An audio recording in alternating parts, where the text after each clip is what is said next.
Hey YouTube, what's up? I'm Anna, and today we're going to be doing my winter TV and movie wrap-up. It's embarrassing that this is the first time I've ever been like truly kind of like hesitant to tell the 5 people who watch my channel, 4 of whom I know intimately what I've been up to. I have to go back to the beginning because winter starts. Since I last did this, like, there were a couple of movies that I hadn't told you I watched, and they're Christmas movies because we're going all the way back to December. The 2 Christmas movies that I did watch at the end of December were The Night Before Christmas, which stars Vanessa Hudgens, and No Sleep Till Christmas, which is actually my favorite Christmas movie. It came out last December of 2018, and I watched that with my roommates instead of doing homework. And then this year, Cassie and Laura came and they stayed at my house, and we watched No Sleep Till Christmas. We also watched The Night Before Christmas. I know we're moving into spring, so what you're looking for is not Christmas movie recommendations, but keep this knowledge with you. For a whole year, watch No Sleep Till Christmas. I'll tell you, The Night Before Christmas was fine, but No Sleep Till Christmas is genuinely so fucking good.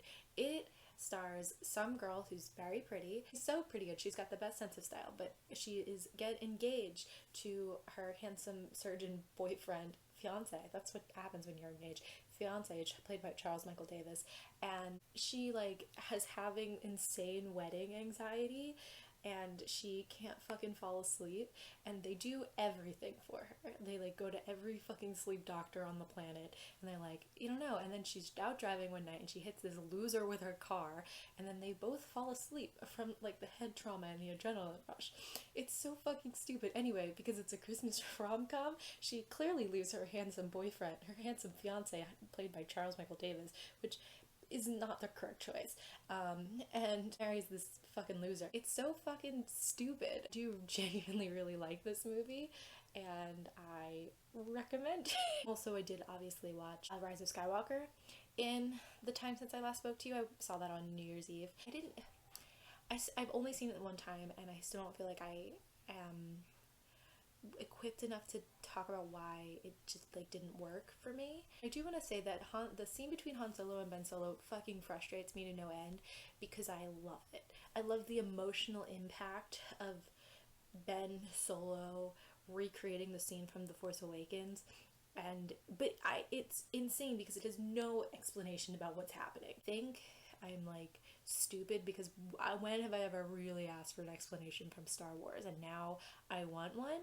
That's on me. The ending of Rise of Skywalker is really anticlimactic to me because neither Luke or Leia really had any connection to Tatooine in a way that they would want their lightsabers to rest there, and I have an overall overarching problem with the way that the sequels think about the Jedi issue that I have with the sequels, the way that the sequels frame the Jedi, and that is not, it's not going to be solved in a wrap-up video. I need to see Rise of Skywalker again before I like actually talk about it, and I don't think it's ever going to happen. I just keep pretending it's going to happen, and then like maybe like a whole fucking year after I say that it's going to happen, I drop a video on you. Anyway, let's talk about the embarrassing shit. Oh, first, I finished watching The Mandalorian. I still think it's kind of boring, and I definitely think it's old Star Wars-y. Like, my dad likes it, which is surprising because he's literally hasn't liked anything from Star Wars since 1980. He likes The Mandalorian, and I can't like blame him. I like Baby Yoda, like obviously. The allure of the fucking baby on young women is unmatched. And I am excited about season 2. I will watch The Mandalorian. I'm not gonna not watch The Mandalorian. Like, I will watch whatever Star Wars puts out, in spite of the fact that I won't like half of it. That's just what being into Star Wars is like. I also watched OURAN High School Host Club, which is an anime. And it is a very popular anime. I think it came out in 2006. There's only 1 season, but it is very fun. It's about a group of high school students who rope and blackmail a different high school student into being part of their host club, and they go on adventures, and it's just very, very cute. She said that she has never shown it to anybody and they didn't like it. She showed it to me and and the fall of our junior year. Once you show somebody OURAN High School Host Club, the bond between you is unbreakable. That's it from the end of 2019. But guess what? It's 2020. The Good Place, which ended, and I have a lot of mixed feelings about the ending of The Good Place. I think fourth and final season of The Good Place is really hard to talk about if you haven't already seen The Good Place, but it's basically the basic premise of The Good Place. Season 1 is that Eleanor Shellstrop winds up in the good place after she's died, and she believes she's been placed there mistakenly. Now I'm going to talk about the fourth season, and maybe I'll talk about why I didn't like it. This is spoilers for the fourth season of The Good Place. If you haven't seen it and you want to, just fucking skip. And when I take away the little Good Place screen, then you can watch again, but like, this is spoilers. So in the second half of the fourth season, I guess, Eleanor and the crew are trying to figure out a way to save humanity, and they come up with an experiment and to see if they can really get humans to change. Since probably the middle of season 3, I've had a sort of basic problem with The Good Place, and that is my problem is it's a philosophy problem. The problem is that they're really embracing nihilism, which is something that I refuse to do. And I don't think that it's a negative kind of nihilism. I think in some ways it's a really nice message of nihilism, but I'm just not a nihilist, and so there's no reality where I'm going to be able to accept the sort of fundamental reality of The Good Place.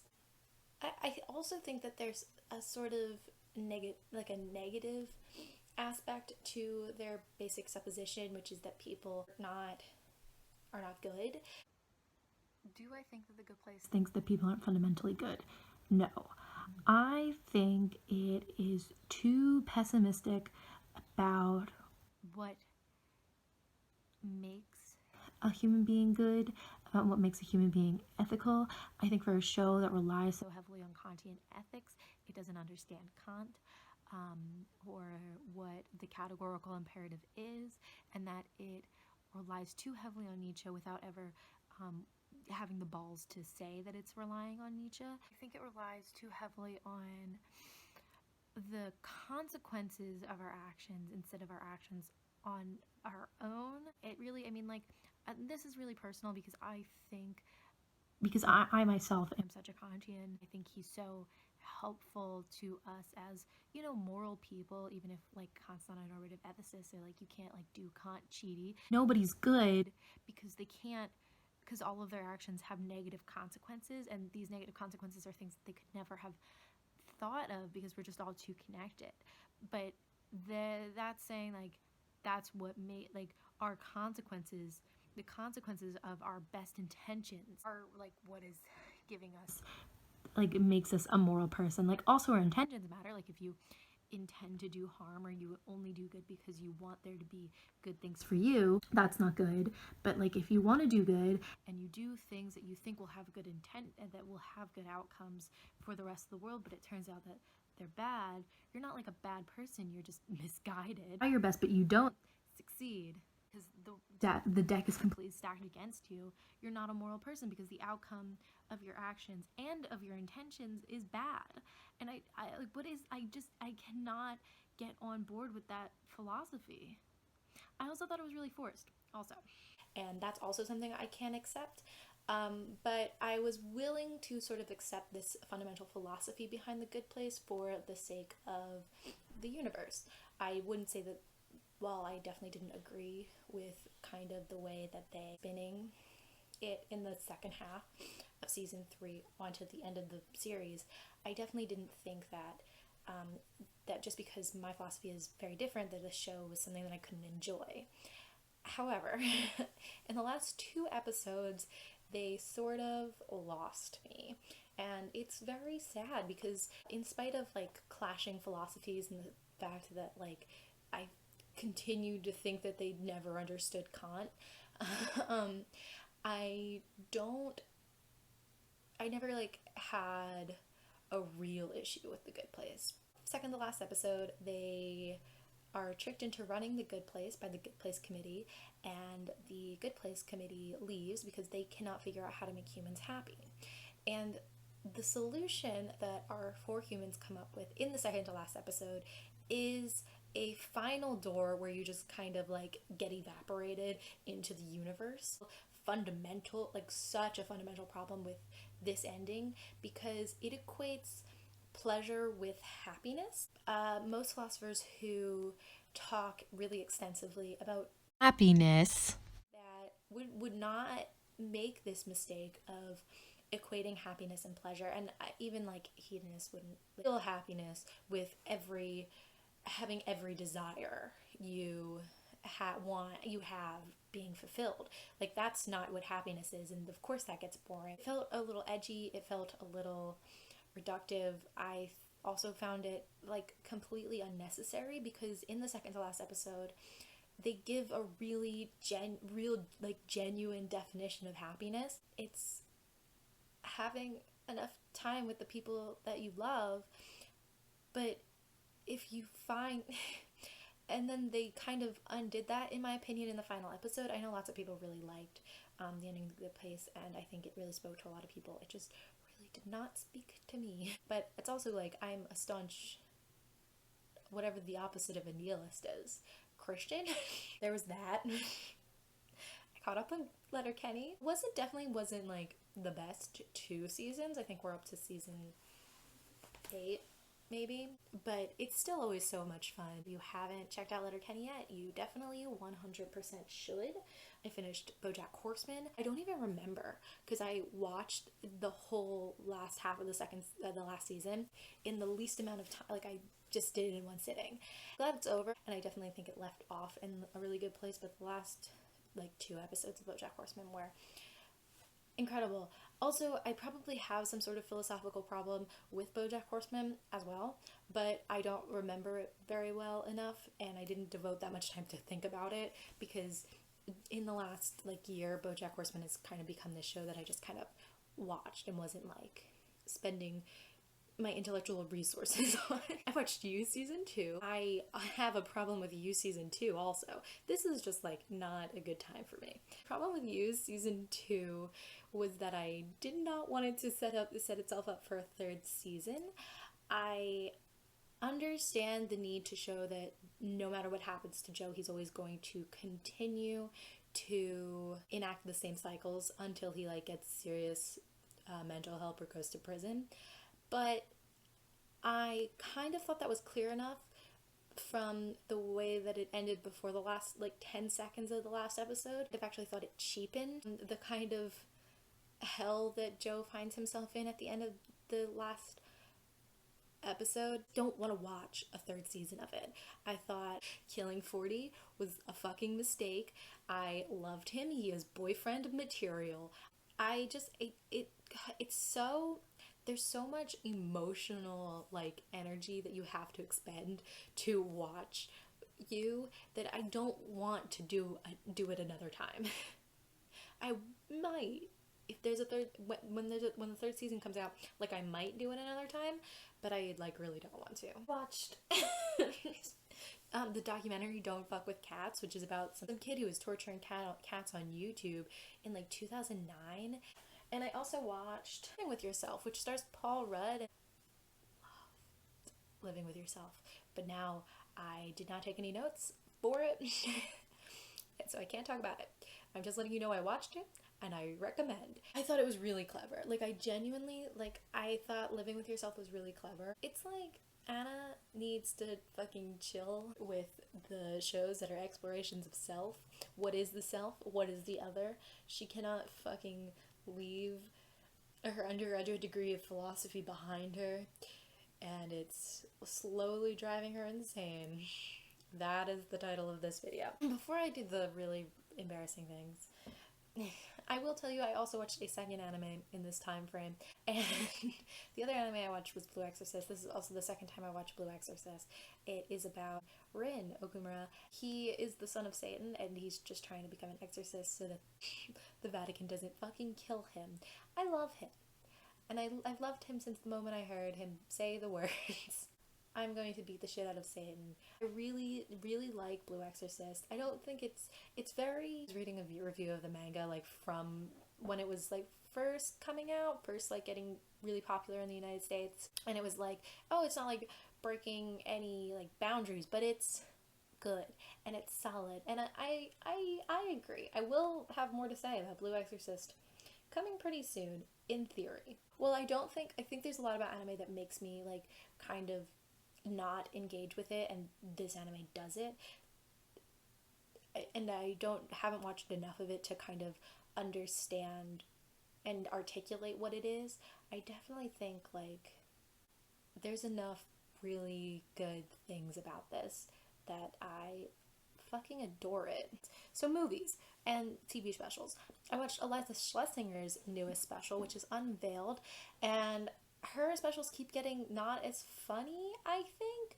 Do you really think she's a very, very funny comedian, and if you haven't checked her out, I definitely would suggest that. I think maybe Confirmed Kills is her best one, and I like Icy Hot, but one of my friends was saying that they didn't like Icy Hot as much as they liked her first two specials, and I didn't like Elder Millennial that much, and I didn't like Unveiled that much, but I think her first three specials are like fucking unparalleled about the female experience. Comedian, but I think one of the things I thought that was really funny about her was that she just kind of said the things that would like you would say to your female friends, not you if you're a guy, but the things that you would say to your female friends that you wouldn't say in a group of people who were women who you didn't know. It's really hard to explain. I just felt like the first three specials were a little bit more genuine, a little less written, a little less reliant on things that she knew that people thought were funny, and just were the things that she thought was funny. If that makes sense, it doesn't. Attack of the Clones and Revenge of the Sith. No more needs to be said about my Star Wars viewing habits. In the winter, I watched Revenge of the Sith, and I watched Attack of the Clones, and I watched Revenge of the Sith and Attack of the Clones with my parents, and my mom was like, oh my god, does Anakin kill all those fucking younglings? She doesn't say fuck in front of me anymore. I watched Coriolanus. I did it for a reason, but I did genuinely really like it. I hope that you will hear me talk about that movie more in the future. I watched Knives Out, which I loved. A very fun movie. I watched it right before we went on lockdown. I watched yesterday with my parents, which is that movie about the guy who's the only person left on the planet who remembers the Beatles. I thought that was a really sweet movie too. That's it. But it's also not it. What I did between like the beginning of the year and today was I got really into StarKid. I remember StarKid, even if the name doesn't ring any bells. A Harry Potter musical. Look, I watched every single show on StarKid's fucking YouTube channel except for Firebringer, because I watched that in the beginning of 2018. Why did I do this? Like, I wasn't like a StarKid virgin, you know what I mean? Like, I sort of knew the names of a couple of the people in a couple of the StarKids.